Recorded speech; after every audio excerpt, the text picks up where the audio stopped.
What's going on, guys? This is episode 4 of the Simple as ABA podcast. My name is Shariq, and I'm happy to be joined today by Gia AC. I hope I pronounced that correctly. So we have Luiza, Anne, and Clara, who are the owners, founders of Gia AC. How you ladies doing today? Good. Thank you. I appreciate you coming on. And for those who don't know, I go to school with Clara, so she's the one who helped me set this up. So I really appreciate you, Clara. Yeah, it's exciting. So I didn't know too much about what you guys did beforehand, but you had sent me a really cool interview you guys had did with Babbitt. So I don't know if you guys want to just give a little background about yourselves, how you got into the field, and then what made you guys start Gia AC. Yeah, thank you, Shariq. And I know we talked about maybe practicing the pronunciation, but I'll say it. It's Guia para Análise do Comportamento, which we shorten as Gia AC. So hopefully it can work for all varieties of people from all different languages and places to be able to say it one way or another. So you definitely got it right with the Gia part. That can be a little tricky as well. So thank you. Well, I'm Clara. I am a doctoral student currently with you at Endicott. So we go to Endicott together. I am from Southern California. So I was born and raised in Southern California. I completed my bachelor's degree and my master's degree at California State University, Sacramento. And I kind of fell into it. I think that's the story for a lot of folks in behavior analysis. But it was one of those things that I was in between. I was interested in psychology. I was interested in kind of the medical field, but none of it really made a whole lot of sense. And I feel pretty lucky that I went to university with such a prestigious program. And it was serendipitous, and I think serendipitous in many different ways. So I ended up going there, and I got the opportunity to work with Dr. Megan Heineke as an undergraduate student in her research lab, where she works with individuals with traumatic brain injury and doing research in that area, as well as Dr. Caio Miguel and doing research in verbal behavior. So I ended up doing my master's degree with a specialty in applied behavior analysis, and I worked with Dr. Caio Miguel as my advisor. And then I currently work at a clinic for individuals with traumatic brain injuries. So I work at a neurorehabilitation clinic. I am the behavior analyst there. And I've been really, really enjoying working with that population. So it's been exciting stuff. And working on my PhD, I hope to kind of get to grow my skill set as a behavior analyst. And in the meantime, throughout all of this too, I met Ani a long time ago, and Anne might be, we might switch throughout that, so it's okay, don't worry. We met in 2016 via Dr. Caio Miguel. So it was, again, many things kind of fell into place. And my background a little bit too. So I currently live in Los Angeles, and my mom is from Brazil, and she's from the same region, kind of geographically, that Ani and Luiza are both from. So Kai was doing some work out there, and it kind of all sort of happened at once. And throughout the years, Ani and I kept contact with each other and became really good friends. And we talked a lot about things that could be better. And we also talked a lot about how we needed more supervision. We wanted more help. And so finally, after lots of trials and tribulations, we kind of decided to come together and make something happen. So I'll let them introduce themselves, and then we can probably talk a little bit more about that. I'm sure you have some questions. I can go next. So I'm Luiza. I am an occupational therapist. It's a pleasure for me always to talk about how I got into the field and why. I can separate the two questions. As many of us, I never heard about ABA before while I was under my undergraduate program. And I said that when I graduate, I said that I never wanted to work with autism because I didn't know what to do. I never learned how to create a program for them. And I remember when I was in a practicum at my university, and colleagues were trying to make intervention with a child with autism, and they were wearing a lot of stuff, you know, like a wig and a red nose and a lot of stuff in an attempt to make anything functional with the child. And eventually the child looked at them, and when the session ended, they had to tell the family that the session was great because the child had made one eye contact. And I was furious inside because I said, I'm not studying to do that. I'm not here. I'm not, you know, I can't say to a family that the session was good because the child eventually looked to me and I had no control about it. And I thought to myself that that's it, you know, autism, that's it. If you can make them have made eye contact with you, you are great. And I always had this feeling that I want to do more. I really want to help improve the quality of life of people that cross my path, you know. So I was invited on to work with a family that were searching for professionals that wanted to work with ABA. But I didn't know what ABA is. I knew autism, and I said, no, I don't want to go there. And at that time, I must say that in my city, no one was working with ABA. What happened 10, 11 years ago was that a family of a child with autism went to United States, and they get an evaluation from a neuropediatrician there. And the doctor said that they need to search for ABA services when they come back to Brazil. And what they did is they hired professionals from São Paulo to train and supervise professionals here because we didn't have anything ABA related.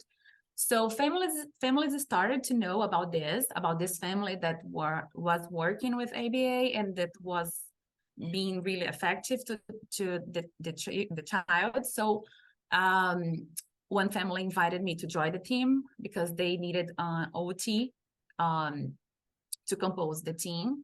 And at first I said no, but I was unemployed and the family was struggling to find someone that wanted to work with ABA. And a month went by and they didn't find anyone. And I continued to do my research. And at first, I found horrible things about ABA online, like why someone want to do that to a child and why someone want to work with that. I can't, I'm not doing this. And my mom, fun fact about me, is a psychoanalyst, Freud lover. So when I talked to her about ABA, she said, no way, don't go this way. And I said, okay, so ABA is not for me and autism, I closed the door forever. But 1 month went by and the family came, talked to me again. And I said, okay, let's learn at least what not to do. You know, I learned a lot of things that I don't want to do. Let's learn one more. And it was life-changing. 1 month went by with this child and the family came to us and said that what we have done for the kid was amazing. And I could see the difference right in front of my eyes. So yeah, ABA is like that. Once you're in forever. And I just got my master degree from the University of Washington. And I am lucky to have these two girls working with me. And that's it. I'm Anne. I'm a psychologist. I'm also a doctoral student. I'm in a doctor program in Brazil. I have a master's degree in psychology too, but with emphasis in behavior analysis, because in Brazil it's hard to find. I don't know if we have a master degree in behavior analysis. All the programs are inside of psychology, and I have to study many other things too. And I usually say that when I came into ABA, it was a serendipity because I don't know, it was like a lot of coincidence, and the the most important, I think, was to have Kyle here, and I had the opportunity as an intern during my graduation in psychology. I started to be trained by some people from the US that came here, because some families here, it's interesting, because I think the ABA started to grow through the families here, where in Brazil and where we live. This is something really, like, it's amazing, I think, because the professionals usually, as Luiza said, we have an example, her mother, and even nowadays, most professionals, they try to avoid ABA, and the families were started to seek for professionals, and I feel so lucky to be trained by people who are this amazing staff, as Kyle, his wife Danielle LaFrance, and some other people came here to train us once a year usually. And I was the first intern of this place. It's like a clinic, but it's they are a non-profit place who offer ABA services with children and adults, and nowadays they are like one of the best services in Brazil, I think.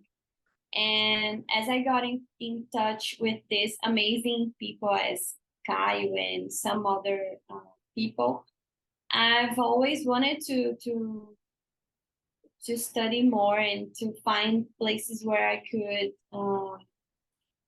get in touch with ABA, because where we live, Luiza and me, there's no ABA classes. I didn't have one single class about behavior analysis in my graduation. So I had to move to São Paulo to study, to get my master's degree and some other kind of training that we have here in Brazil. And I work with ABAs since 2014, I think. And the more I learn, the more I want to learn. And I've met Clara a few years ago, and we've always wanted, and we knew that we needed to do something. And I met Luiza also as a coincidence here, because we know each other outside of ABA, with friends, and then we've met, and do you work with ABA? Because here it's like, when you find someone who works with ABA, it's like a match immediately, because it's like, let's get together, and and I introduced Luiza and Clara, and we were like, we need to do something, because some people are doing things that we do not consider good things, and that's also why we decided to do something. Wow, that's amazing. I really appreciate all of you sharing that. And I think it's really cool. I think it's like a very nerdy thing in our field. We always love hearing, like, why do you do this? How did you get into it? But it's really cool. I don't think I've like acquainted with people who study or disseminate in other countries, but it's really cool to hear that the stories are so similar yet so different. And I think it's amazing too, for all of you, that there's these different like boundaries and things you have to deal with, like pushback from your family, or like having to move to another city just to study, but you're also passionate about it anyways, that you'll make the sacrifices needed. And I think that's why we need more people like the three of you doing this, especially at such a large scale like this in a country that needs it. And I think that's a big reason I wanted to have you all on today, is because one of my big goals is to disseminate it in Pakistan, where my father's from, because when I first got into the field, there's 0 BCBAs practicing. Now, the last time I checked, there's 1 BCBA, but she had to go to UAE to study. There's nothing in Pakistan. And then I hear about what, you know, Caio's doing in Brazil, and that's amazing. I think we need more people doing it. Even if you have no association with a given country, I think it's more on these heavy hitters of the field to go and disseminate our science at a large scale. But I think it's going to fall on us ultimately, this new generation of master's, doctorate students that are coming in. Yeah, I think just to, I certainly don't want to take from any questions or anything you have, Shariq, but just to kind of riff off of that. Yeah, I think that it's exactly what you said. You know, we have Brazil's a really large country, and the last time I checked, there was about 27 BCBAs. And yeah, and since that, you know, now we see the QABA, which is, or the QBA is the Qualified Behavior Analyst, right? That's a different certifying body. They still have an international certification, so that's growing in popularity, we see.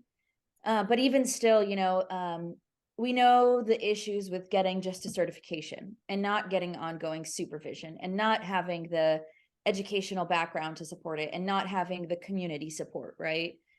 You can, it's easy. You can just kind of get it and then, okay, I'm done, right? And especially in a place like, culturally, I'm sure we'll talk a little bit more about this, and I'll let Luiza and Anne talk a little bit more specifics of this, but it's, what we see now is what Anne and Luiza were talking about with the families, is that we saw that progress in the States with families having to advocate for their children and really working to get those services kind of in the mid to late 90s. And so the evolution of that is delayed in other places across the world. And it's not uncommon for that to be the case in Brazil. And developing those services is taking time, not only because of that delay, but because there's an oppositional force, right? I think when ABA came around for us here in the States, it was like, cool, there's nothing else really, right? Nobody else is going to do this work. Whereas in Brazil, there's a lot of people doing that work.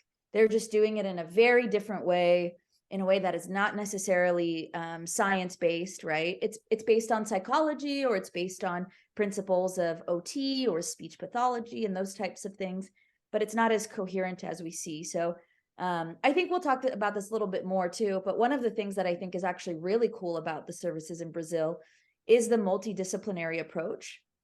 And that's why we think it's, I mean, Luiza was such an awesome person to get to meet, because she has this background in OT, in occupational therapy. And I've gotten the great fortune of getting to work with a multidisciplinary team since beginning my new sort of job. And it makes such a difference to have this holistic perspective of the individual. And so I think there's a lot that's just ripe for the picking in Brazil. And that's really, really cool. You know, we have to work with what we've got. And so there's a lot of limitations, I think, but there's a lot of places to go. And there's some people who are really doing some good work in Brazil. The clinic that Annie was talking about, it was a mother who started it, and she had her daughter had autism, and she worked extremely hard to get the best people in the world to consult with her and to help her out. And it made the world of a difference. And now it is like in Recife, which is where the Luiza and Annie are, that's, you know, that's like the premier place, right? And in São Paulo, where Annie's at, there's also a history of behavior analysis on the experimental side of things. So it's been slow to accommodate to applied behavior analysis and the application of it. And there's a wonderful clinic out there by a lady, and her last name escapes me, but her first name is Mecca. And she has a clinic called Grupo Método, and they're doing incredible work out there too. And it's like you're saying, it's the heavy hitters that are out there now. And she worked at the New England Center. She was in the States for a long time. And then she made that active decision to go back to Brazil and open this clinic. And it was such an important one because I think she really laid the foundation for what we can expect of high quality services. And now she just keeps recruiting people to go there, and it's awesome. It's awesome. So we really hope to see that model proliferate and grow and continue to expand. But there's some people who are really doing good work, and we want to acknowledge that they're a part of this big picture too. And it's like you're saying, it really is on us, this newer generation, to take that and run with it and grow and make it flourish, you know? No, I appreciate that big time, Clara. And I think you touched on it too, the multidisciplinary approach. And I don't like to overgeneralize or lump people into groups, but I feel like the old guard is more resistant to it. Whereas us, it's like, no, it's great. Because I'm sure all of you have seen this too, where it's like, no, I'm not going to bring in an OT like Luiza, who's more qualified to teach gross motor skills. We can teach it because we know our science better. It's like, yeah, maybe we have a better way of teaching things, but I don't know the first thing about how the hands move and how our body works. You know, it's like, let me bring in someone who studied this at, like you said, like a higher education setting. But then I think Luiza did it the right way too. It's like you have your experience in OT, but you want to learn more about ABA, you go to graduate school. And like, I think there's a right way to do it. I think she did it the right way. But I think another thing that you guys touched on too is if you don't know what to do, at least learn what not to do. Because I think people are like, oh, it's ABA, like there's nothing that can be done that's bad. It's like, we all know that's not the case. So it's, as we know, it can be a scary thing too. And I think while you were talking, some things came up to my mind. I think that this rejection that people feel from the other fields feel about ABA is more like protection of their own field because of what you're saying. Every time that it's usual that when I am at a meeting with other professionals, they are like, I'm here to protect my, to protect myself, my field, my goals, because I also know what to do with the child. And at first, I didn't know why they were so overprotective with me and with my supervisor. I was, oh, she's so cool, she's so nice. Let's learn with her, please, people.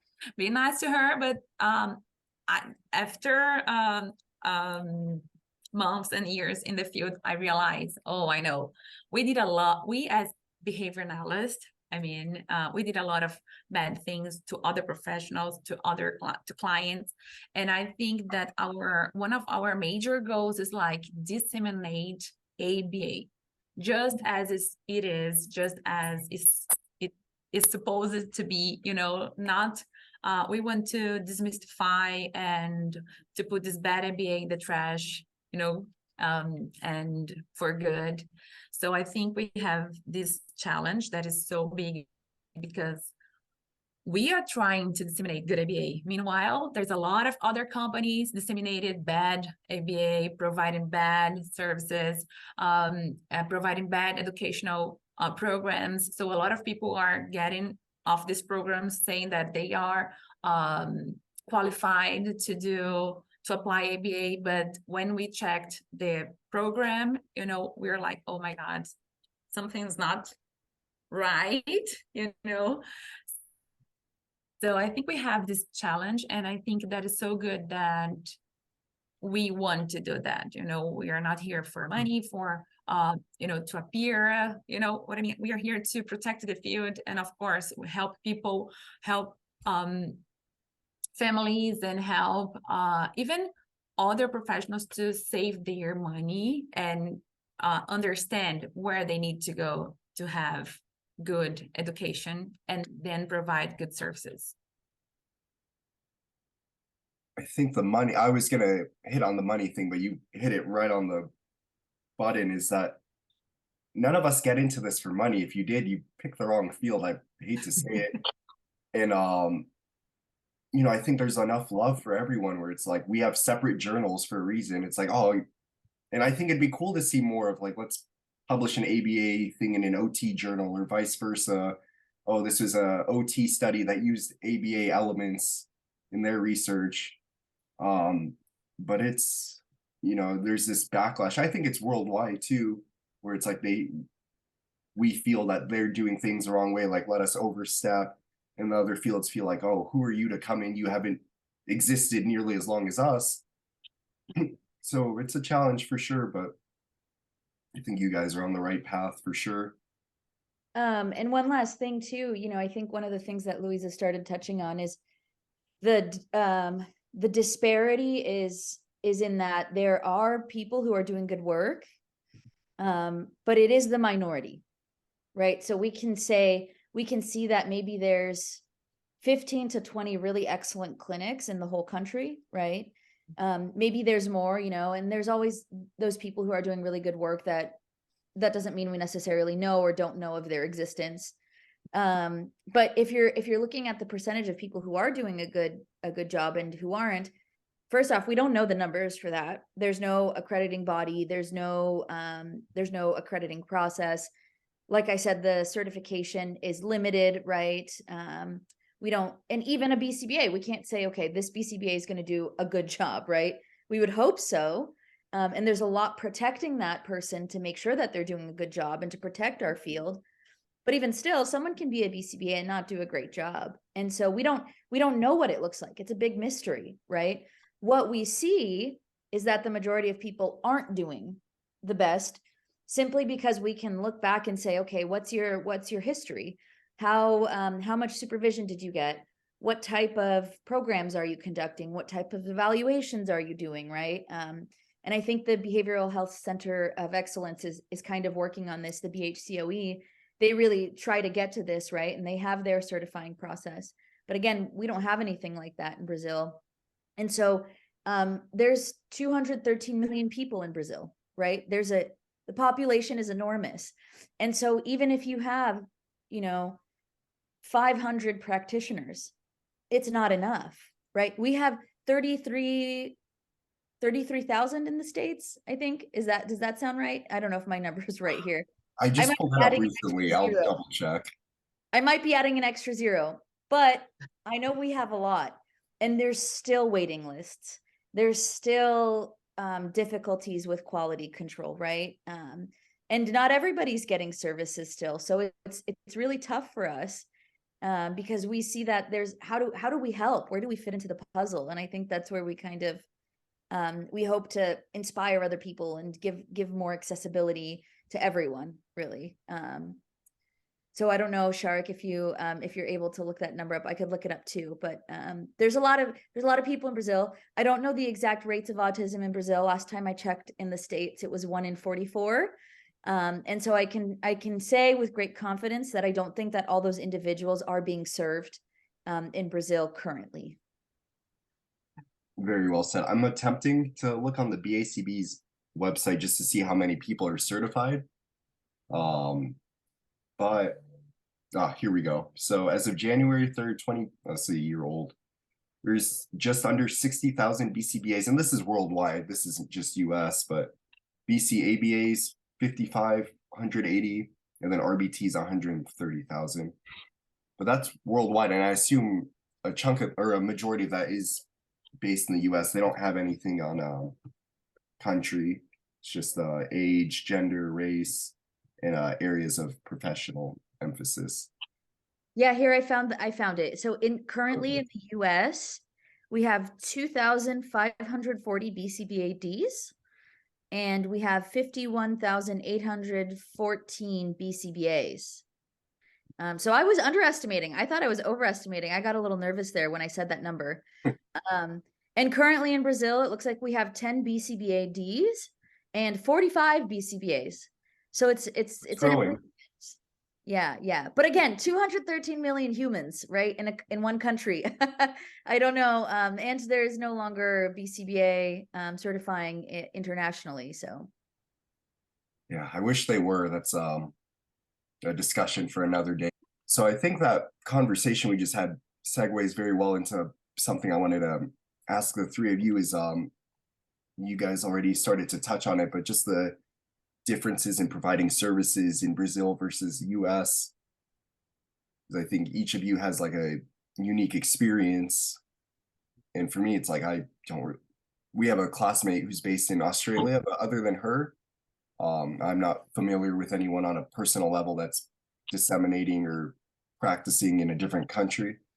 So I think it's just good for people out there to hear what it's like somewhere else. I don't want to make it sound bad or sad, but 7 years ago, I think I was talking with Dr. Caio Miguel. He was here to make a lecture and in a conference, I guess, I don't know. And he said that Brazil looked like US 50 years ago. So I said, oh my God, we are 50 years behind the US. So we have to hurry a little bit to provide better services. I don't know how he would qualify Brazil right now, how many years we are far behind you, but I had opportunity to learn from professionals working in US in my master program, and I could tell that we are behind. Yeah, I don't know how much, but we are, and I think it's the biggest challenge here is, first of all, get to know ABA. I consider myself lucky enough to have heard about ABA early in my professional life, but this information is not provided in undergraduation programs here. So you have to know someone that know ABA or is working with ABA. I was invited to do a lecture about ABA in mental health class for 4 years in OT program here, and it was amazing because people were like, oh my God, this made so sense. I wish I know more about it, but there's no more about it outside, where I can get more information about ABA. So we have something we call here a specialization course. It took me 2 years going to São Paulo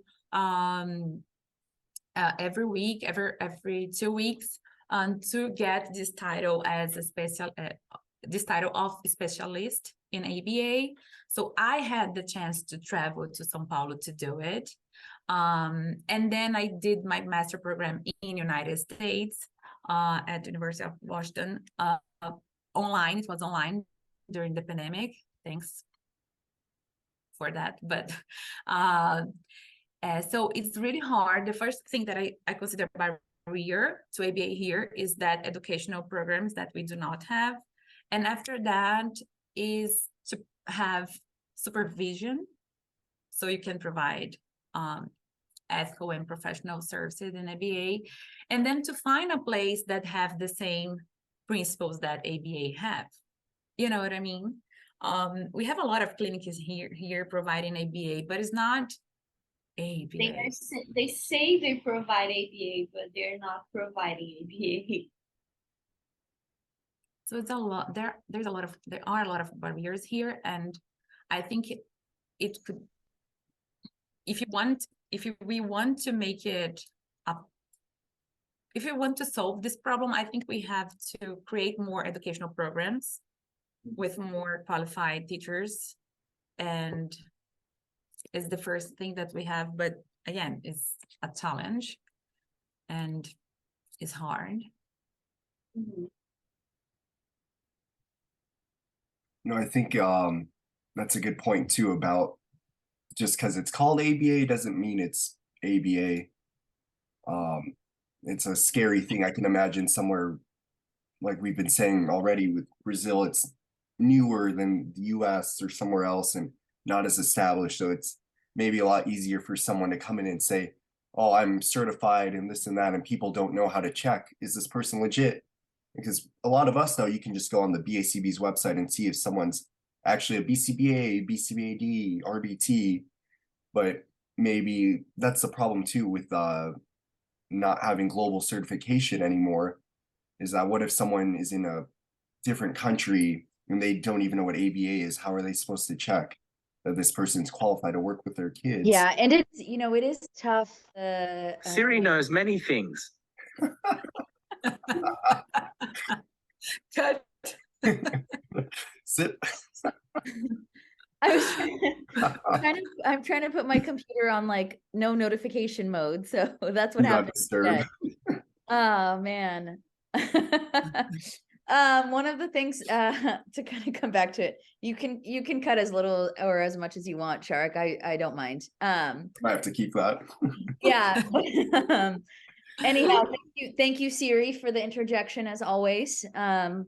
But I think one of the things that might help to sort of understand is we have our system in the US, we have our educational system, and we have our system for services.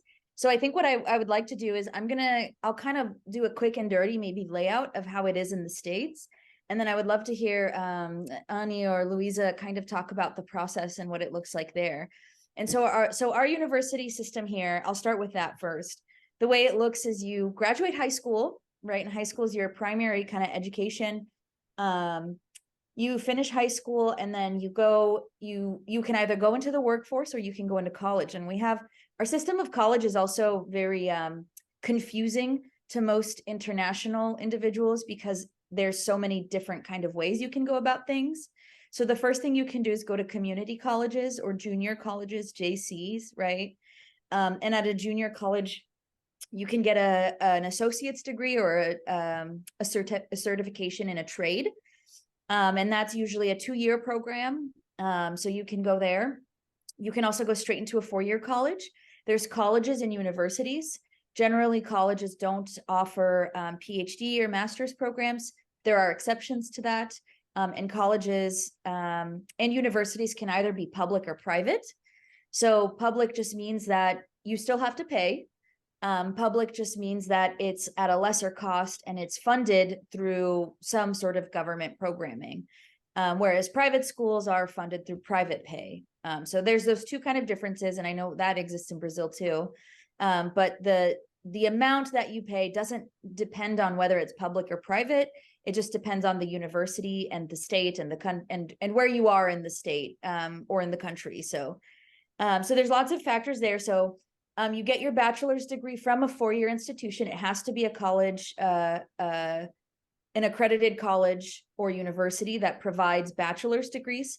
So then you can get your bachelor's degree, then you get your master's degree, and then you can get a PhD, which is your doctoral degree. And as you continue through that, it's more specialized. Now, a 4-year degree doesn't mean you're qualified really to do anything in most circumstances.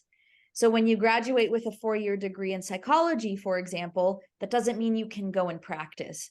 You have to have supervision requirements. You have to have a bunch of licenses. Licensing is different in every state. Same thing with a medical degree, right? If you want to go into medicine, you're essentially doing something like a PhD, but you graduate with your 4-year bachelor's degree and then you go into a specialized program. So pretty much when you graduate with a bachelor's degree these days, it's not really guaranteeing a whole lot other than some basic skills, basic higher order, maybe cognitive skills, one might argue. But the first 2 years that you're in university in a 4-year degree anyway, you're still doing basic training. So math, English, sciences, things like that. And then your last 2 years is when you're doing specialized courses. So for example, if you were in marketing, you'd be taking marketing courses your last 2 years of college, but taking government or English or math courses your first 2 years. And they do cater sometimes to your specialty, but a lot of the times it's algebra or pre-calculus, those types of things. So that's what our education system looks like. And then when we talk about behavior analysis in that framework, to become a BCBA, you have to have your master's degree. And to provide any types of services where you are at a capacity of a supervisor, you are providing them as a BCBA with a master's degree. So that's really the minimal qualification that we look for a supervisor or someone providing supervisory services. Under that, we're looking at more of the therapist level implementers, frontline work, some supervision, maybe at the BC-ABA level, so assistant to a behavior analyst, right? So that's kind of how that breaks down there. The BC-ABA, there is a bachelor's degree requirement. To be an RBT, there is no bachelor's or any degree requirement. High school, you have to be a high school graduate. So that's the educational requirement there. So that's very different from Brazil. And once we get there, I'll let these two talk about that. So then when we talk about services, it looks quite different. And actually, now that I'm saying this out loud, why don't one of you guys talk about the educational system and kind of that process first, and then we can talk about services, so we can compare those two. So here, when we finish high school, there's nothing we can compare as a college. We go straight to an university program, and it depends on the field you choose. And also we have something here that is very different from the US, which is this kind of course that Luiza and I have done too, which is, I think it's something similar to an MBA, because it's like, it's a graduate program, but with no academic training, and it's more professional. It's like you spend 2 years. Usually, though, those programs have 2 years, last 2 years, and you spend 2 years studying, focusing on something to become.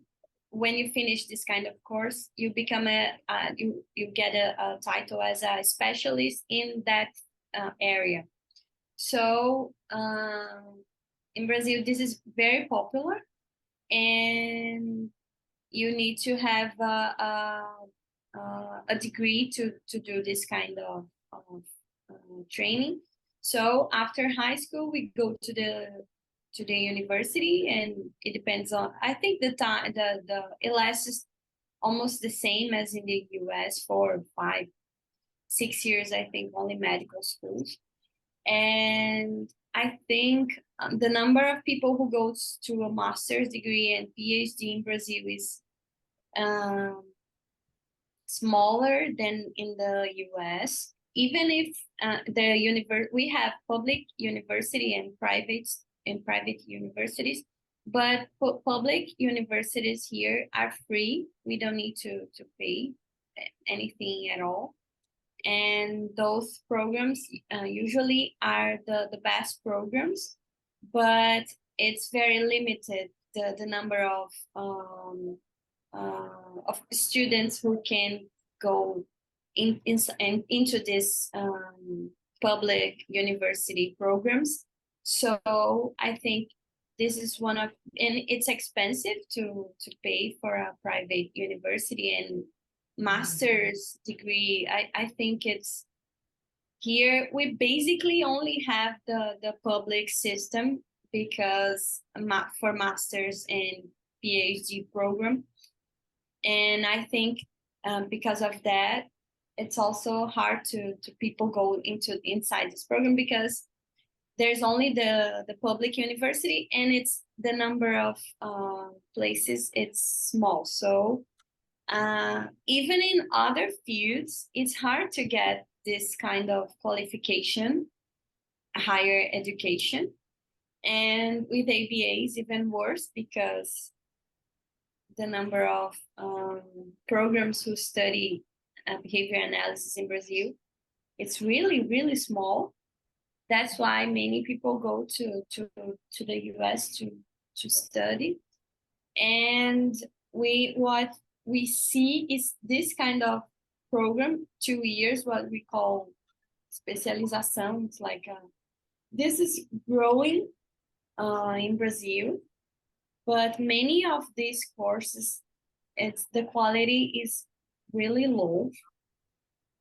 And because you can find this kind of course everywhere here, and it's like there's no people who can teach, because there's no academic and training and academic places and off in university. But on the other hand, this other kind of courses is spreading everywhere, and the people who are teaching this kind of course, where they are getting their education behavior analysis. Sometimes they don't do, and they teach behavior analysis. This is kind of crazy. And I think the to kind of parallel it a little bit to our educational system is you still have that same sequence of, you know, bachelor's degree, master's degree, doctoral degree. So that's linear and that makes sense.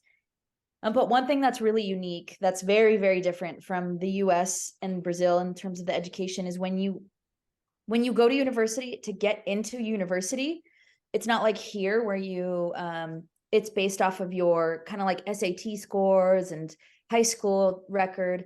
There is a test that you must pass to get into the school of your choice. And that test also dictates your major. So when you start college, you start, and that's it. There's no really in between. You're not starting and you can't really like decide your major and try to figure it out. You go into the university, you start your university career with your major decided, and you begin day one, you begin working on that towards that goal. So there is no additional like math or English or kind of this, that. It is, but it's related specific to your field. So on day one, you begin at university, you start studying towards your degree. So the bachelor's degree, interestingly, does actually appear more comprehensive than our bachelor's degree in the US. So when you graduate with your bachelor's degree, you actually can practice as a psychologist, for example. And that is the norm. That is the norm. So most people get their bachelor's degree 4 to 6 years later, again, depending on your level and kind of what you're looking at, you are able to practice and you can become licensed to practice as a psychologist. So you don't need to go get a master's degree or do additional work there. So it's after that bachelor's degree. Once you get your bachelor's degree, you're pretty much good to go. And then after that bachelor's, you can kind of go in 2 separate paths, or 3, I suppose. The first one would be to go get your master's degree and continue on that, which is the vast minority. The second would be to go to work and just do work and work in your field. I would say that's the vast majority. And then there's this in between that's really growing, and it's that specialization. So a specialization is something in between going into the workforce and getting a master's degree, because generally that specialization is just meant to be something that makes you, for lack of a better term, more experienced or marketable in a specific area. So the way this connects to behavior analysis is, rather than requiring a master's degree in behavior analysis to become a practitioner, the path that many people take is that they graduate with a degree in psychology and traditional psychology. They'll graduate with a degree in traditional psychology. They'll take a specialization course, which can be anywhere from a year to 2 years. While they're doing that, working in the field, there's generally no supervision requirement. And then they graduate with that specialization and they are at the BCBA level, or they are saying they are at the BCBA level, and actually doing that and charging a lot of money. And so I think that's where the part of services kind of comes in. So the way services look in the States is a child will get diagnosed, right, with autism or some other developmental disability. And then they're referred by their primary care doctor to, or a psychiatrist can also diagnose, right? Then they're provided essentially like a list of, here's all the service providers in the region. You can contact them, and the insurance and the individual starts working to get services for that child. And then it is the organizing company. So the individual, so the BCBA, right? Ideally a BCBA-D, but a BCBA who dictates what those services are going to look like. So as a BCBA, I would get a case, right? Somebody would give me a case and I would say, okay, I did my evaluations and my assessments. I did the VB map. I did the DAYC, the Vineland, right? I did all of my assessments. Based on my assessments and my observations, this is my recommendation, insurance company. I recommend insurance company that you reimburse us, you pay the company that I work for or me as a BCBA this amount for these services. And generally speaking, that is a complex process, but insurance companies do agree to that. And so we also have this kind of back and forth between insurance companies. In state by state, we can charge different rates, right? There's some states who have licensing, others who don't. And every insurance has different requirements as well. But generally speaking, we are trusted as professionals in the field as BCBAs to be the ones who are indicating the level of need that child needs. And this kind of works in the school system as well. It's a little bit different and more nuanced in the school system, but in school systems, we also do get, there are districts and states that have services, and students are able to get one-on-one services throughout the day. There's a lot with IDEA and different types of plans and IEPs, right? So we get those services in schools too. It's a little bit less dictated by us as professionals. There's more of a system that we kind of have to go through with the law and different laws that dictate the different services that are allowed and the rights that students have in schools. So generally speaking, that's kind of what our services look like. Very, very broad. So I think it'd be interesting to kind of compare what now that is like in Brazil. So first thing that I would like to say is that we have an organization here in Brazil that are trying to make requirements for someone can call himself or herself behavior analyst. And a few years ago, if you have a specialization level course, you could be a supervisor. That was the requirement. But now they are switching for, if you want to be a supervisor, you have to have a master program in order to do that. But again, we do not have a master's program specialized in ABA here. So we are kind of trying to make it right, but it takes time to do it. And the second thing that is related to what Clara was saying is like, I have a child with autism and I go to the doctor. Usually it's a neuropediatrician that makes a referral to the health services, healthcare. I forgot the name. Clara, the insurance company. Yeah. The insurance company. And with this referral, the insurance will pay exactly what is written there. So it usually comes first, then our evaluation or NOT evaluation assessment, it comes first. So the doctor says how many times of OT and of speech language pathologist or ABA services that the client need. And then the insurance pays back the family the amount of sessions the child have. But what happens is that I can argue with the doctor how many hours I think the child needs after I do my assessments. And also the OT and speech language pathologist. So usually the child comes back to the neuropediatrician every 6 months to reassess and do the replanning of the agenda of interventions of the child. And it's really, yeah. And I think just one last thing to add to that is the big thing that we see here is that neither system is perfect. There's flaws, serious flaws to both, I think, that we can really identify. But the biggest barrier to people in Brazil currently is that access to education, but then also the really the ability to do good work, because we are so dictated by what somebody else says. So for example, if a neuropediatrician said, all right, I think this child needs 10 hours of services, ABA services, 2 hours of OT, 2 hours of speech, and an hour of something else that I can't think of right now, a different service per week, then that's essentially, it's not written in stone, but that's it, right? So in order to negate that process, it requires the participation of everyone. So the professional has to say, listen, I don't agree with this. This is why.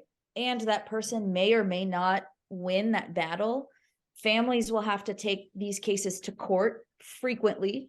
It's very, very, very common that families have to go to court to get the services that they need. And basically, you know, if the doctor says, hey, here's 10 hours, that's all you get. That 10 hours includes actual implementation of services, program creation, and staff supervision.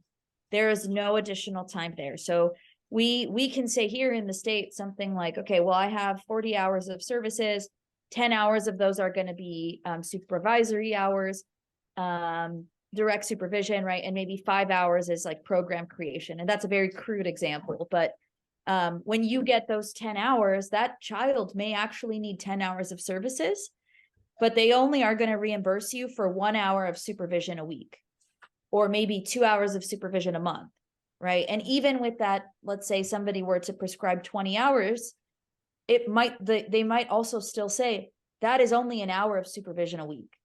So there's really no breakdown of how the supervision is being provided by the practitioner.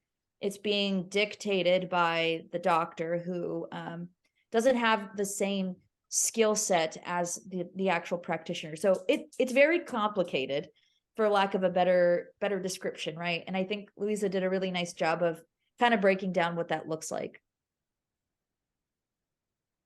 Wow, that was very informative. I appreciate it. I think part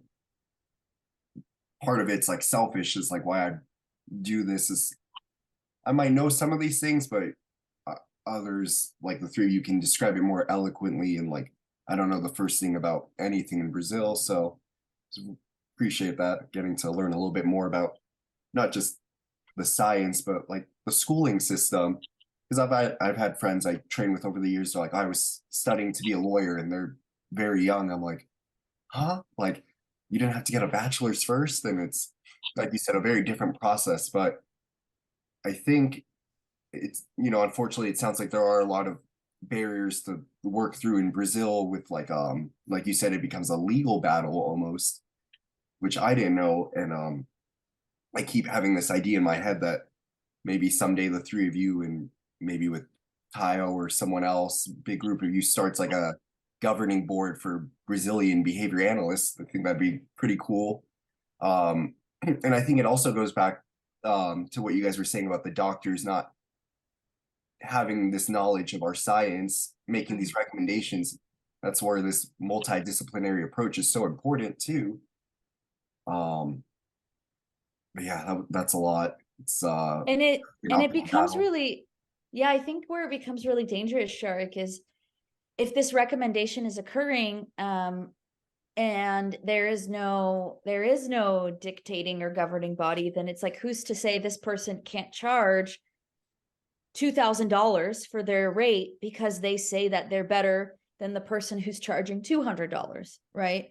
And if all you have to go on is the person who charges more, theoretically they're better, how do you prove that? How do you disprove it, right? It's kind of a fallacy. So that's where we're at, is that people are getting services. There are people providing those services, but it's gone almost, it's like we started there with a with a concentration of people, but a disparity of specialists, and a disparity of people who can do a really good job. But there's a lot of people who are still doing the work. It's just not at the quality that we would expect.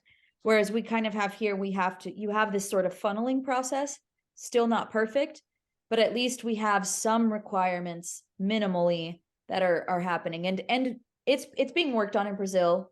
You know, I certainly don't want to say that we're the ones who are going to do it. I think there's a lot of people really working to make this happen, but it will still take time. And we can segue a little bit too. I don't know what you wanted to talk to about next, but one of the things that we see is that Luiza and Ani shared their stories. Luiza had to go to school in the States, essentially, right? And Ani had to go to São Paulo. That is those are costly endeavors.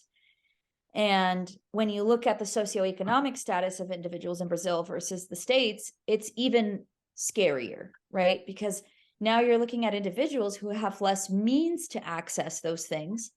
And the expectation is that they are able to do so in order to get that education and meet those requirements. So although it would be a great idea to say, okay, everybody has to have a master's degree, where are people going to get them, right? How are they going to do it? There's no one there's no one in these small pockets of the country to provide that supervision. There's no schools in those small pockets. There are still individuals with autism. There are still people who are seeking an education and who want to learn about behavior analysis. But what do? Right? They go to this thing online that's a specialization course that's a little cheaper that maybe they can access. And maybe it's not the best quality, but hey, it's better than nothing, right?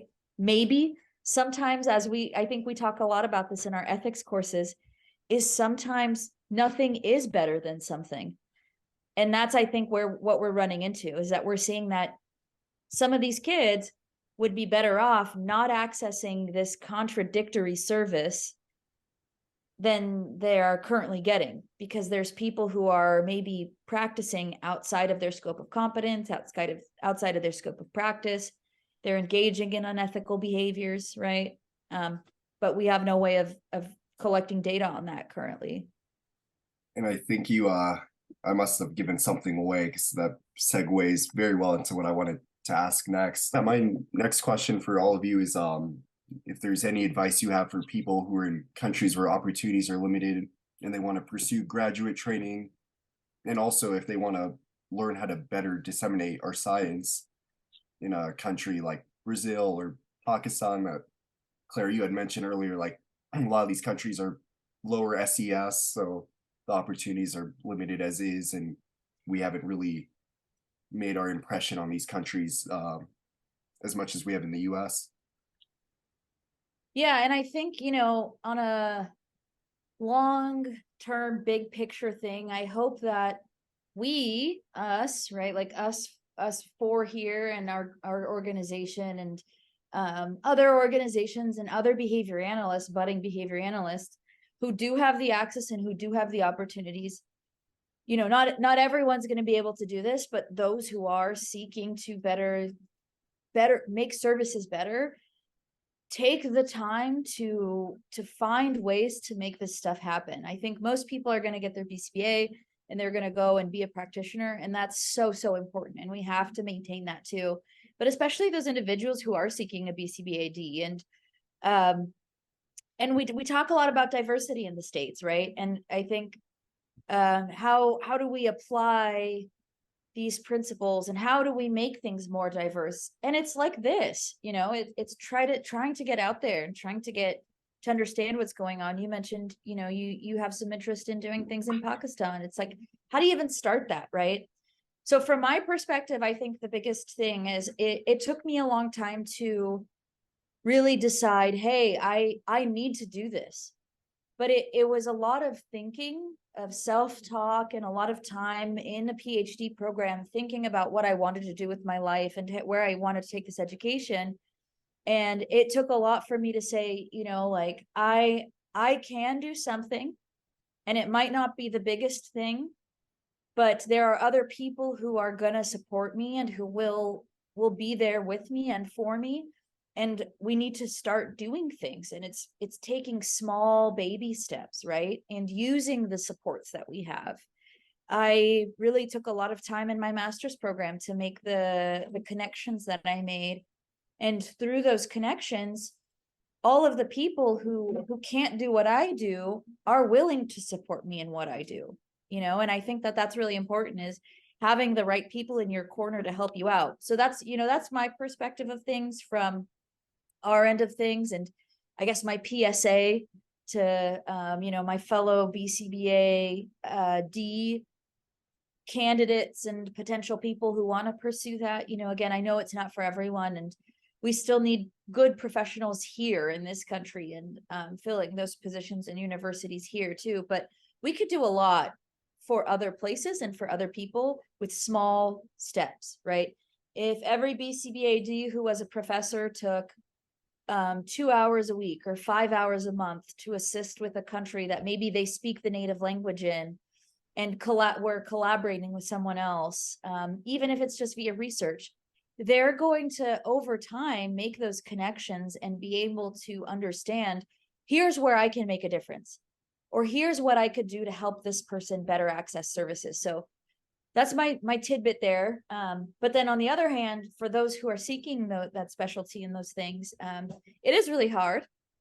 Right now, it's pretty expensive, right? Again, Ani had to go to a whole other state, and Sao Paulo isn't a cheap state. It's one of the biggest cities in the world, and they have some of the best services, but not everyone can do that, right? And not everyone can afford a lot of the things that I think a lot of us were fortunate to be able to afford, even in the States. So one of the things that I think is really important to look for first, and this is, again, I think in the context of SES, if you are able to leave and go to the US or go to Sao Paulo and do those things, I definitely recommend it. I think those are the places where you are going to get some of the best training and the best services. So doing your research, the universities in Sao Paulo, and Ani and can talk a little bit more about that, or just, talk about those programs there.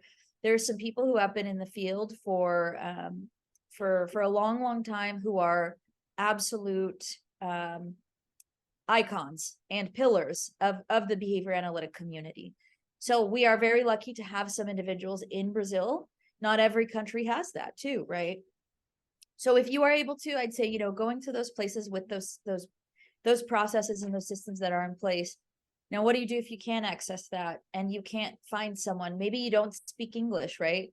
Maybe going to the States would be the best option, and you can do that, but you don't speak English.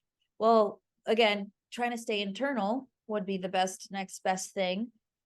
But if you don't have the conditions to maybe necessarily go and move to a bigger city, it's looking for what supports can I get from the individuals who are available and willing to help. And that's where we come in, right? That's where it's important for us as behavior analysts to be willing to open our arms for these individuals and say, you know what, I speak Mandarin, or I speak Spanish, or I speak French, I speak Italian, I speak Greek, right? I speak any of the millions of languages that we have in the world, and say, this person contacted me and they are asking for help. I need to help them. I have to help them. It's taking the onus to say, I can take an hour out of my week every week to tell this person, let's try to find a program for you, or a consult, right? Simple consulting. If you can do like a pro bono consult, or even if you're able to charge a lesser rate and that person's able to afford it, doing those things really, really go a long way. And I know Ani and Luiza, they can kind of speak a little bit more to their experiences, but I know that's how Ani started. She wasn't a behavior analyst from the beginning, and she took a lot of time doing a lot of research to find the people who would be willing to help her. And so I think that's really it, is doing research. Take your time, find someone. If there's someone who's teaching at a university in the States and they speak your native language, contact them. Don't be afraid. Just because they're a famous person or they have a lot of publications or this and that, don't be afraid to reach out to people. And don't be afraid, even if you can't contact that person, contact the university. Email somebody else that's in that program. Find a student email, right? Find someone. Don't be afraid to do that, because there are a lot of us who are willing to help. And I think that when people say, I'm willing to support you, contact me, they're not lying. And it's just a matter of making that connection. You can also make those connections at local conferences, right? Going to conferences. A lot of universities do provide stipends, and they provide assistance to attend conferences. So even if it's not the greatest conference, you can really get that networking opportunity and meet someone who might be willing to help you. So finding those conferences, small local conferences, more inexpensive ones, talk to people there. Again, don't be afraid, don't be afraid to say, hey, I work at this place and this is happening. What can I do? Or how can I get help? Can you help me? And if you can't help me, who do I ask? Right? What do I do next? For me, I think that was even here, one of the first things that I had was the contact with an individual who said, take this class, right? Take this class, do this thing.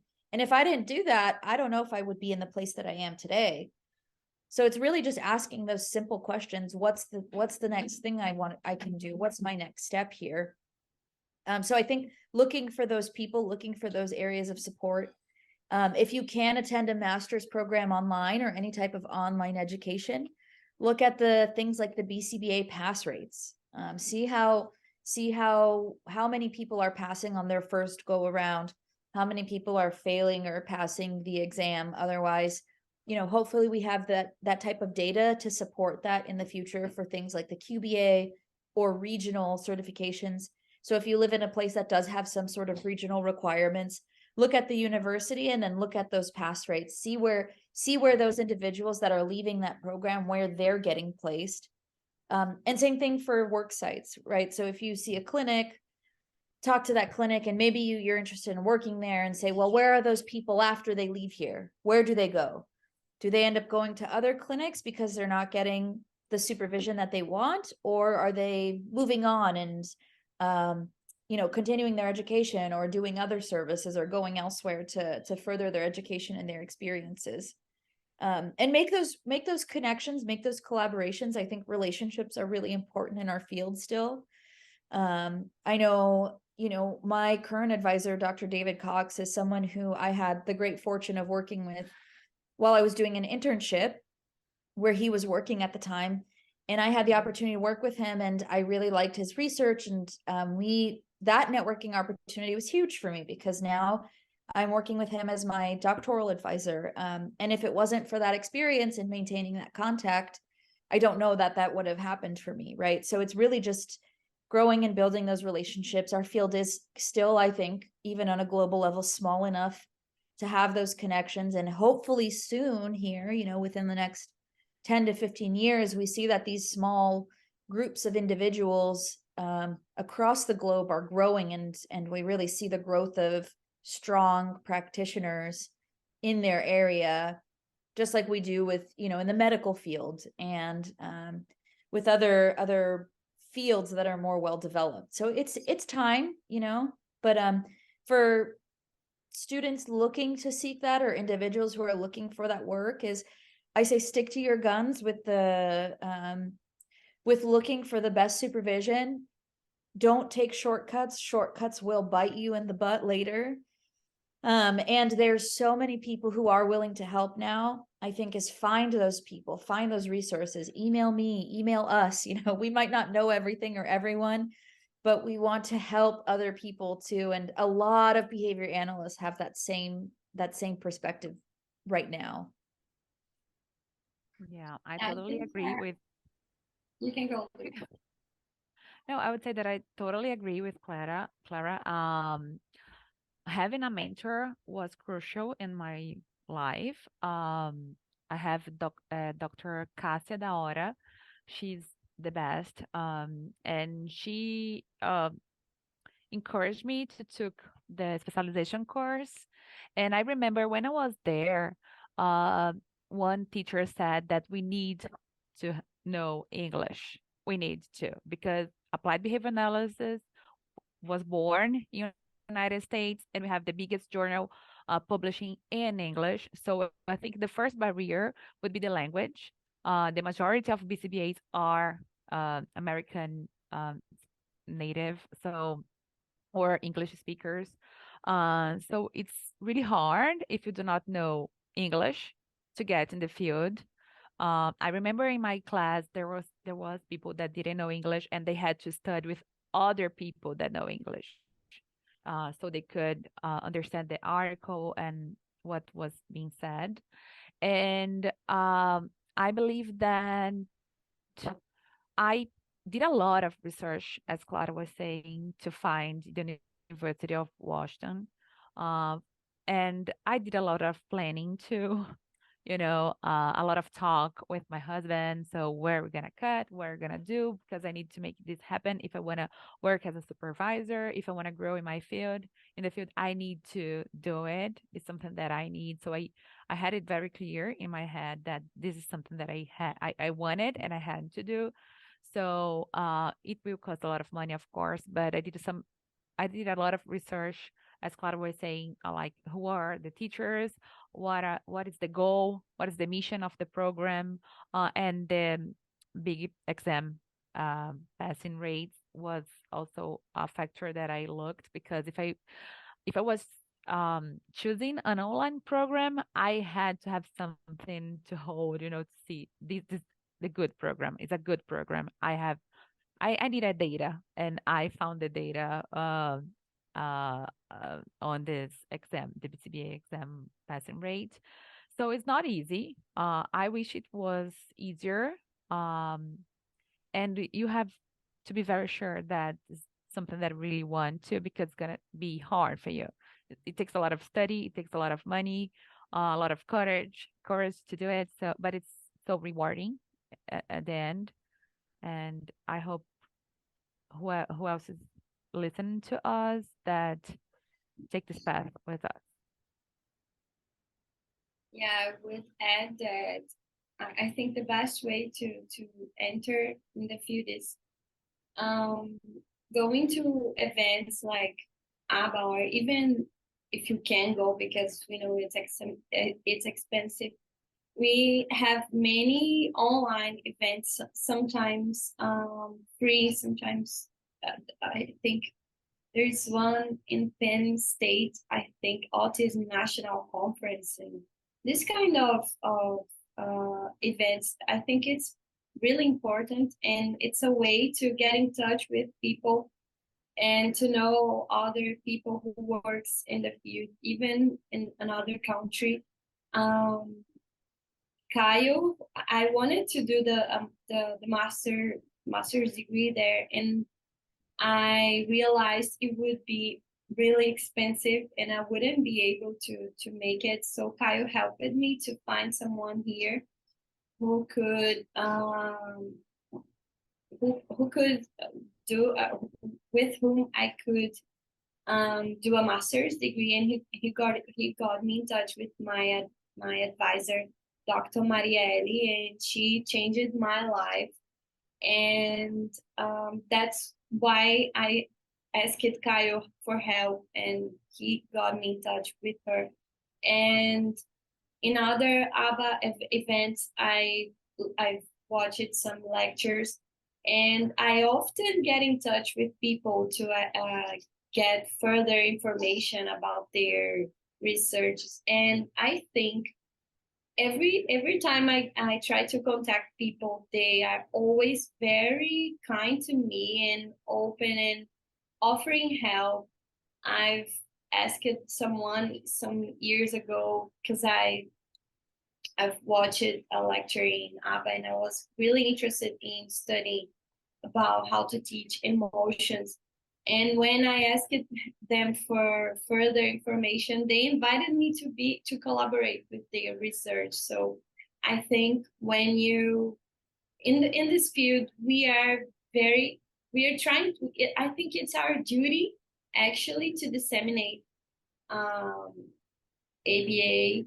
So usually when you ask for help or when you ask for information, I think we need to help people, and people who want and who need help ask for help, because we can go further. We'll be stronger if we are like help each other. And I think this kind of events and this kind of things are the best way to get into the field. And yeah, I think that's it. Clara already said everything. I agree. Yeah, one last bit that Ani said there is be shameless. Like, don't email the same person 4 or 5 times. Like, don't be afraid of doing that. And if it doesn't work, call them, right? I even when it came to me and Ani getting started with things, it was a lot of like back and forth of like, let's do something, let's make a plan, right? And kind of trying to figure things out. Who can we ask to help us? How do we start? Where do we go? Who do we talk to?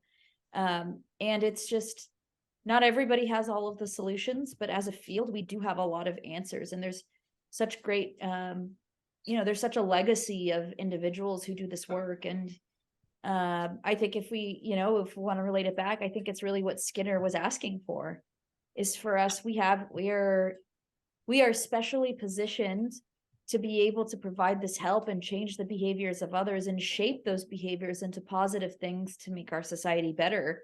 So why wouldn't we do it? Mm-hmm. Yes. And based on what Clara has said, I think we have, it's also our duty to keep in mind what Skinner said, that we should that our verbal behavior is controlled also by the audience. And the audience nowadays, it's on social media, and we need to be there to disseminate our field. And this is something we are trying to do, and the feedbacks are amazing, because people usually say we don't have access to that. Hardly anyone are going to read articles in English, and even to have access to those articles that are paid, and and we need to talk to those people. We need to talk to them, and we need to be in those places too. We need to be there. And I think this is something that has to change, because we are staying only in our groups and in our closed groups, and we need to open we need to open to get access to more people, to get in touch, and people in other countries.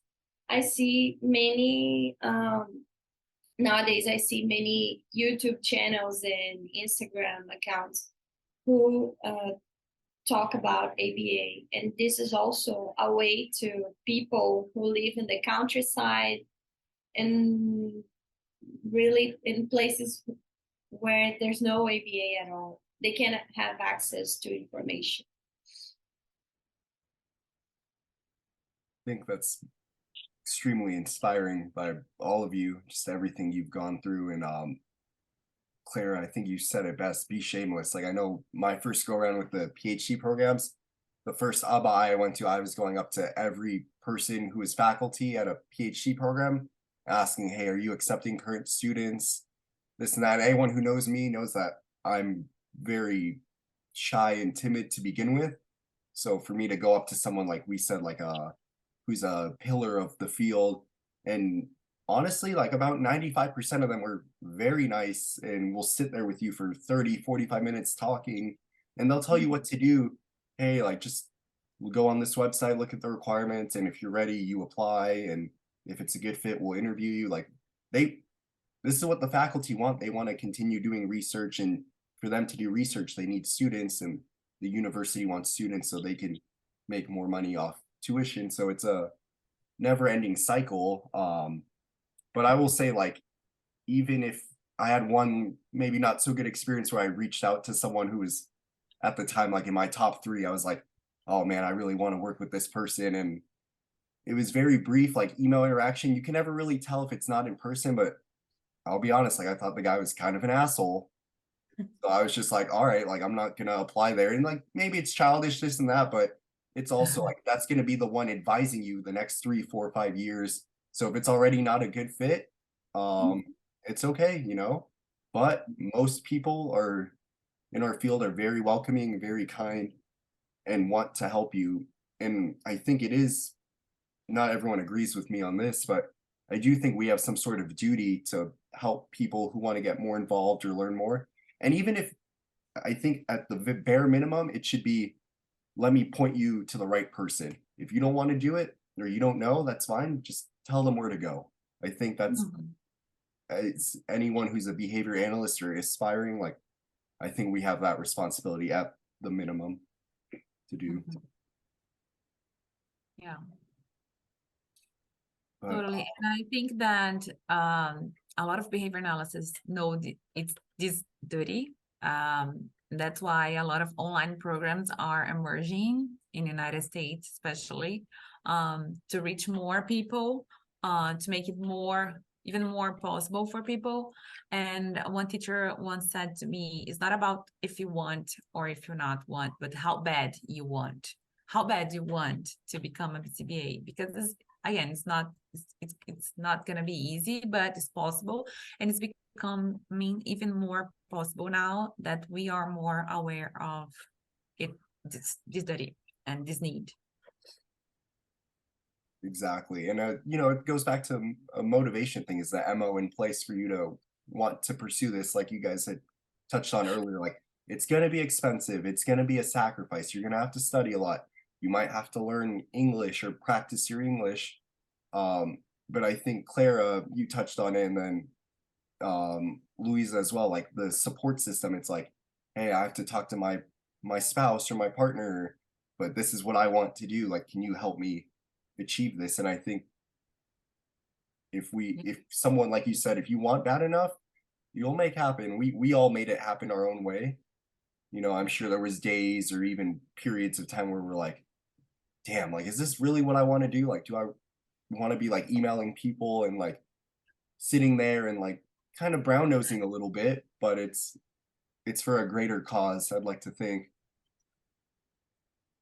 Yeah, and I think just as a kind of final thought there is, that's the idea. That's what we want to do, right? Is like, you shouldn't have to learn English to be able to get the experience. You shouldn't have to be sacrificing your entire life savings. You know, it's not right. It's just, I don't know that I will say, I think as you know, the BCBA, it's like such a great certification, but I think that so much has been lost in terms of our philosophy and really what I think some of those individuals who did start the field really saw for the field. And I think we have the wherewithal and the understanding to bring that back, and to know that, you know, there's some people who might say you can't save the world with behavior analysis, and I would probably disagree with them. Whether I'm going to do it or not is not really the question. It's how we can do it, right? It's, let's do it together. We can do that. I can't do it, but we can, right? We can as a collective. And I think that's what needs to continue to be ignited and sparked in our community, is let's make it happen, right? It's a group effort, you know. Well said. More. Very well said. All right, guys. So I think it's been a great discussion. I've got to learn more about not just Brazil in the field, but about each of you as well.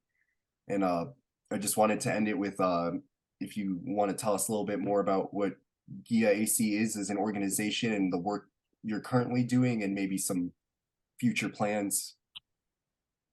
Yeah.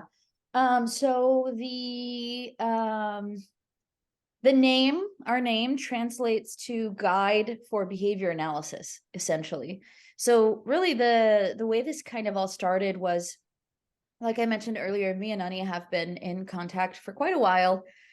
And a lot of the conversations that we kind of had in our later years of our friendship, and including, you know, I went to Brazil and kind of got to help out there and see some services. And I've been working here in autism services for a while.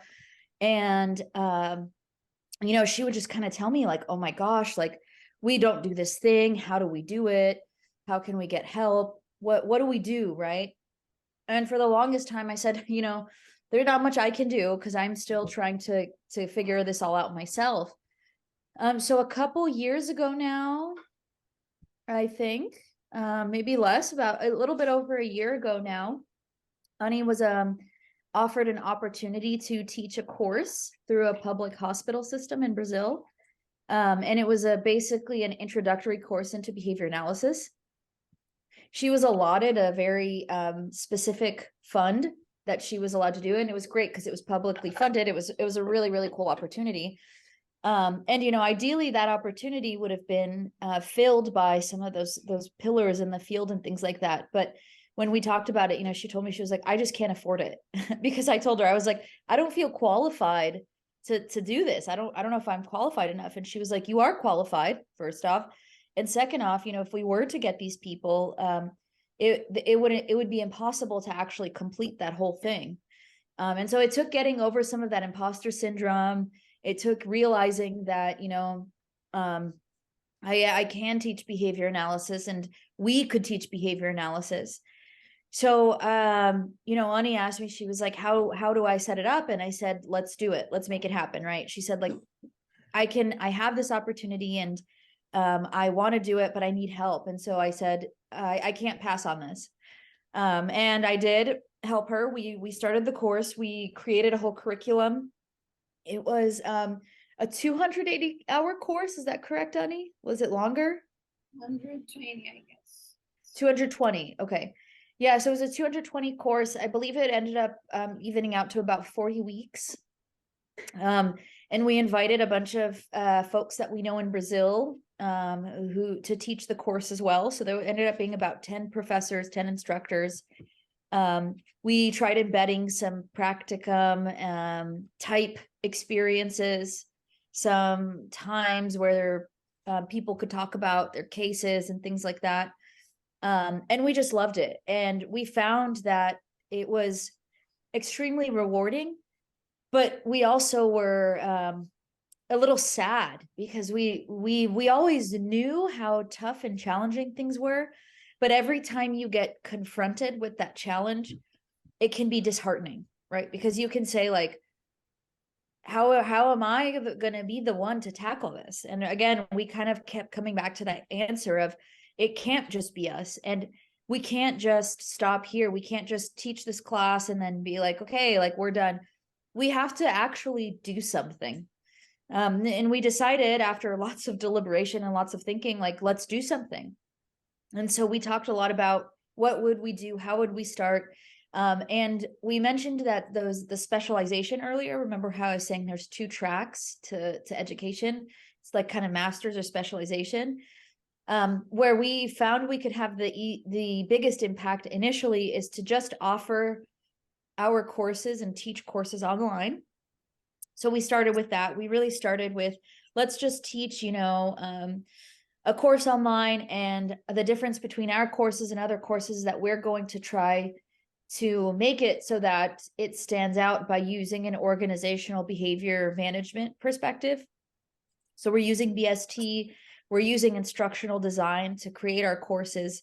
We're not just sitting there and lecturing, right? We're making progress in our own ways. We're learning from other professionals. We're getting supervision and experience elsewhere. So we thought the least we could do is to start with teaching courses online and kind of see how it goes. We found that we did really enjoy that. And what's ended up happening from that is that there's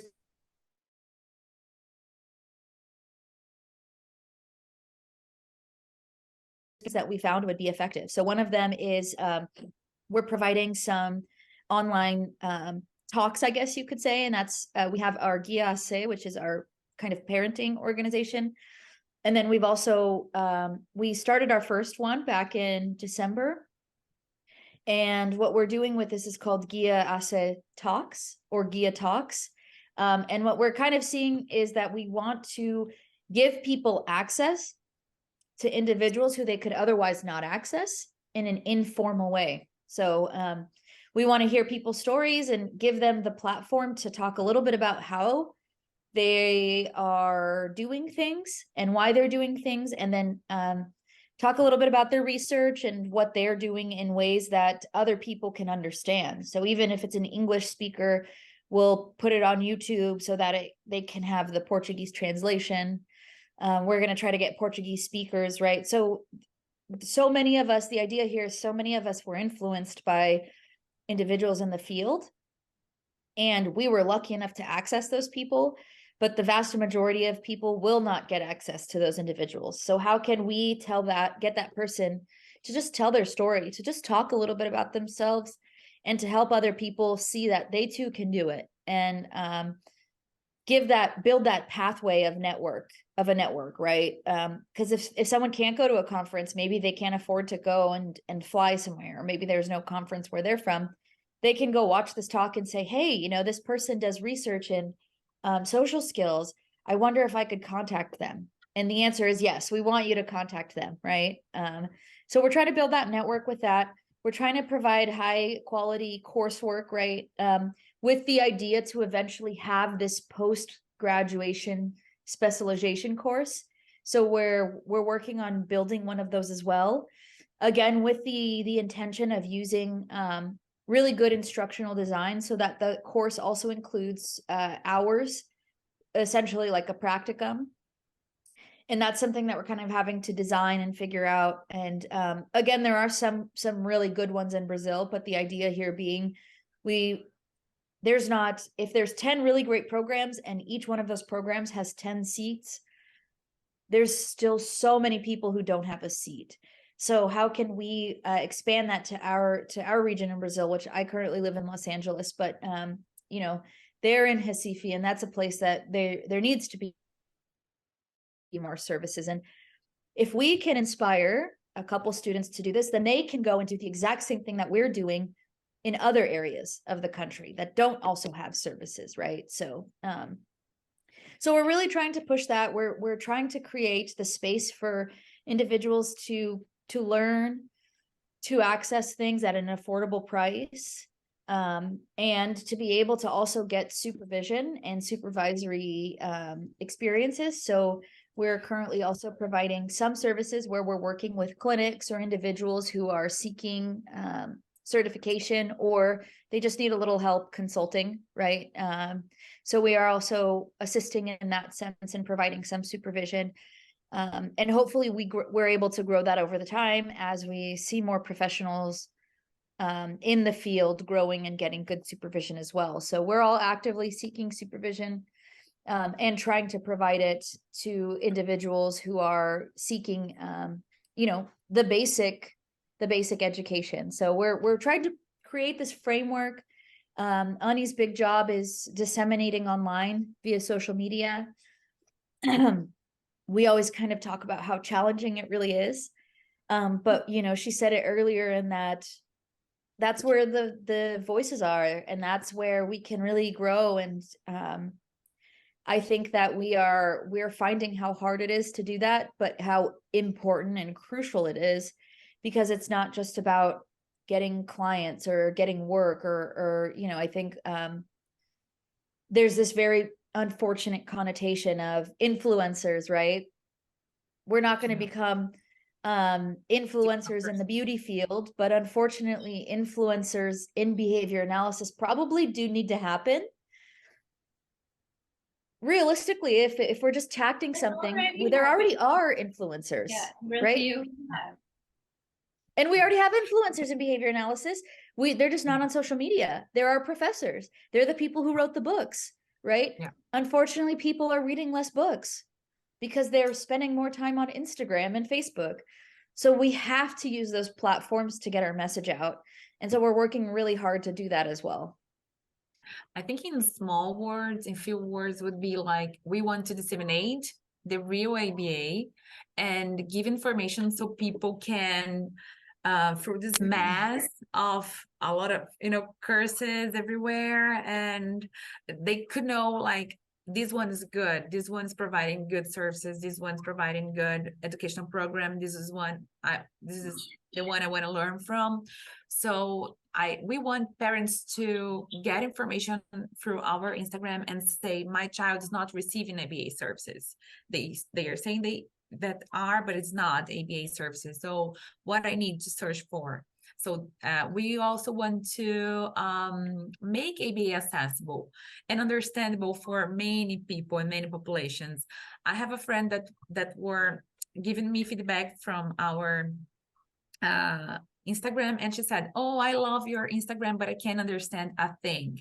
And we got together and I said, we need to change. I don't want people getting into our Instagram and saying, I don't get a thing, you know? So we are always hearing back what people have to say, because we really want make ABA accessible, make ABA understandable, disseminate good ABA. And yeah, I think this is the pillars of our actions. And we are still creating projects and turning these ideas into projects, but the major goal, I think, are those. Yes. And it's I think, you know, my last kind of thoughts on that and just what we want to do is, we all know that there's systems that are in place that work, right? There's universities you can go and you can become a professor. You could go and get your BCBA and open your own clinic, and that all works, and that's great, but that's not necessarily pushing today's standards, because things are changing. The technological age has really had a massive change on human behavior on a global level, and staying within the systems that worked in the past are not going to continue to work in the future, because now people can get their education on Google, right? Now people can get their master's degree on Google. Obviously, it's not a real master's degree, but why can that person who's read the same things, gotten the same experiences, and read the same things, not say that they're as good as this other person? Who's regulating that? So unfortunately, we have to be a part of it, and we have to make it, you know, we're not gonna behavior is being reinforced by doing these things and going to these outlets. It makes no sense for us to not be a part of that reinforcing contingency, right? We have to be, if people are Googling things and something comes up and it's a good thing, then go there, right? Look for that, and that'll guide you. We need to be better at shaping the behaviors of our society. And you know, we have these tools available and they're not the best. And I think, Shariq, you're kind of doing it too, right? You're trying to do a podcast, and it's like, there's a podcast for everything under the sun. So what difference does this podcast make versus others? And it's who you get on there, and it's what you talk about, and it's how you spread that message. The more, the better. Because if somebody contacts, you know, somebody Googles Pakistan, and you come up in the algorithm, and they come and see your podcast, then they've come to the right place, right? And so it really takes, like, the more people we can get doing this stuff, the better. And so it's really exciting to be able to be a part of that. And it's hard because I think we all want to go and be a professor and go and be a really good BCBA. And when I was in school, nobody said that I should learn anything about social media. In fact, it's the opposite. Get off of it, right? Don't listen to the people on social media.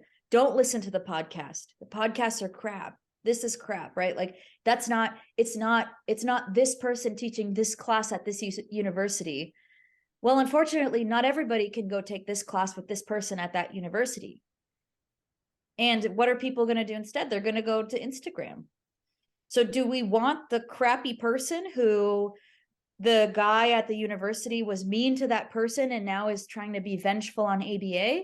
Or do we want it to be those people that we found the trust and the collaboration in? So we have to evolve. We have to change our behavior, and it's tough because we might not love it, and it's a skill set that we have to grow on top of that. But we just have to do it. And Ani has a really good take on this, and I think it really we have to remind ourselves of that every day, because it is hard to respond to messages on Instagram and create content and come up with art and, you know, do all this stuff and record videos of ourselves. It's I would much rather go to an ABAI talk and give a talk there. I love that, right? But, you know, it's not, it's in English. It's something that someone doesn't understand. They don't know what equivalence relations are. They don't know what this is. They don't know what that is. They're never going to be bought into behavior analysis if that's all we do.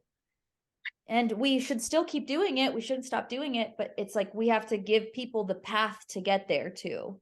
And that's, I think, the link that really is missing a lot of the times. So Yeah. So we're trying to be a guide. We're trying to guide people. That's really where the name came from. You know, we have our shooting star. The idea is that, you know, we are guiding people like a star would guide you at night. It's a little cheesy, but you know, that's kind of the idea. We hope that people see us as somewhere where they can come for answers. And if we don't have the answer, then we can guide them to the answer, you know? Well, I definitely see you guys being that guiding star, that shooting star, not just in Brazil, but I think for anyone who wants to learn a little bit more. I know you guys have been that for me the last little bit we've been talking. And yeah, no, I think it's amazing. And I think you guys are going to achieve everything you have planned and then some. And I guess I just want to end it by one, thanking you guys, and two, how can people find you guys? I know you mentioned Instagram, but where on Instagram? Or you guys have a website? Anything like that? Yeah, we're working on our website currently, so that should be up in the near future, and that'll be, you know, the portal to kind of access everything. And we hope to have a lot of resources there, including, you know, access to articles, access to different courses, whether they're free or the more advanced courses, things like the postgraduate program. Right now, our Instagram is the best place. Of course, Shariq, feel free to post our emails with this too. We're happy to field questions, comments. Would love to talk with people too. So feel free to put our emails up. I'll spare the spelling of them all because I think that is not fruitful. You could also message us. We do respond to everything on Instagram. So it's at Gia.ac. So it's at GUIA.AC. And that's Instagram. So that's where we're at now. We have some stuff. We have one video on YouTube currently. We launched back in May of 2022. So we're really making sure to do our due diligence and do the research before we put anything out there. So we're trying to make sure that everything's the highest quality.